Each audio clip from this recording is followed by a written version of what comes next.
Welcome back to History of Simple Things. Today's topic comes from one of our viewers, Shashamanon1000. Thanks for the suggestion.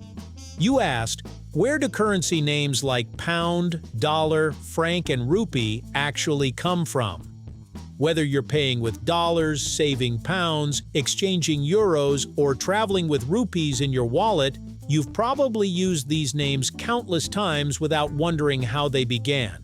They sound so ordinary that it's easy to assume they've always existed.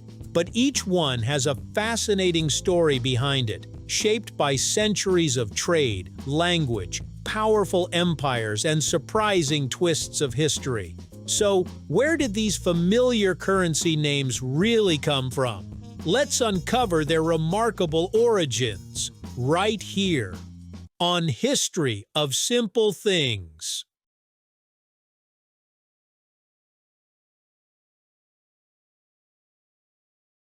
Long before paper bills and modern coins existed, people relied on barter to exchange goods. As civilizations grew larger, this system became increasingly impractical. Metals such as gold, silver, and copper gradually became trusted mediums of exchange because they were durable, divisible, and widely valued. Eventually, rulers began minting standardized coins, guaranteeing their weight and purity. At first, people often identified money by what it weighed or the metal it contained rather than by a unique name. A coin's value depended on its measurable amount of precious metal, and these practical descriptions slowly evolved into recognizable currency names that would outlive the empires that created them. One of the oldest surviving currency names is the pound, whose origins stretch back to the Roman Empire. The word comes from the Latin phrase libra pondo, meaning a pound by weight. A libra was a Roman unit of mass, roughly equivalent to about 327 grams. In medieval England, 1 pound sterling originally represented the value of a pound of high-quality sterling silver. Rather than describing a specific coin, it referred to a weight of precious metal. Over time, the actual silver content changed, but the name endured. Even today, the British currency symbol, pound, is derived from the letter L, honoring the ancient Roman word libra. The dollar story begins not in America, but in Central Europe during the early 1500s. In what is now the Czech Republic, silver mined near the town of Joachimsthal was used to produce large coins called Joachimsthalers. People soon shortened the lengthy name to thaler, meaning from the valley. These silver coins gained an excellent reputation and spread throughout Europe, with different languages adapting the word into their own pronunciation.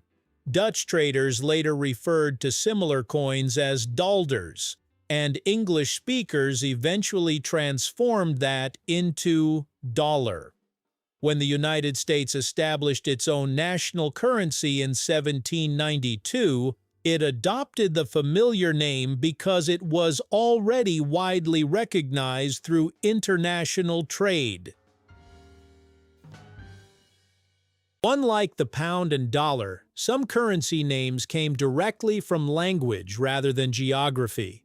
The franc originated in medieval France after King John II introduced a gold coin in 1360 following his release from English captivity. The coin bore the inscription Francorum Rex, meaning King of the Franks, and the word franc also carried the meaning of free.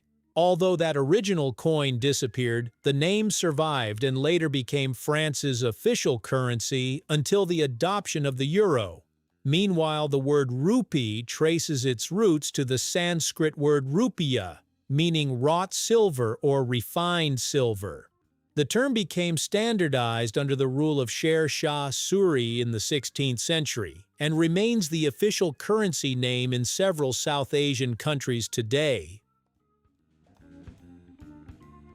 Many currency names spread far beyond the countries where they first appeared. European colonial expansion carried familiar monetary systems across Africa, Asia, and the Americas. The peso, whose name simply means weight in Spanish, became one of the world's first truly global currencies thanks to the famous Spanish silver dollar. That coin circulated across Europe, the Americas, and even China for centuries. Likewise, names such as dollar and franc were adopted by newly independent nations because they were already associated with stable monetary systems and international trade. Often, keeping a familiar name helped businesses and governments build trust while establishing their own economies. Considering how much the world has changed, it's remarkable that so many ancient currency names have survived. The reason is partly practical and partly cultural. Once a currency becomes deeply woven into legal systems, banking, commerce, and everyday speech, changing its name can create confusion and enormous costs. At the same time, these names become national symbols tied to a country's identity and history. Even nations that replaced older currencies with newer ones, such as members of the Eurozone, preserved the stories behind those historic names in museums, archives, and collective memory. Every transaction quietly carries echoes of languages and civilizations that disappeared centuries ago. The names of the world's currencies may seem ordinary because we hear them every day, but they are among the oldest words still in constant use. A pound recalls Roman measurements, a dollar traces back to a silver mining town in Central Europe, a franc remembers medieval France, and a rupee reflects ancient Sanskrit craftsmanship. Each name survived wars, political upheavals, and economic revolutions because people continued to trust the systems behind them. The next time you see a familiar currency printed on a bill or displayed on a price tag, it's worth remembering that you're looking at more than money. You're seeing a small piece of history that has traveled through centuries, carrying with it the language, culture, and legacy of the people who first gave it a name. Thank you for watching. If you have suggestions for our next video, feel free to share them in the comments below. We'll be sure to give you an acknowledgement for your contribution.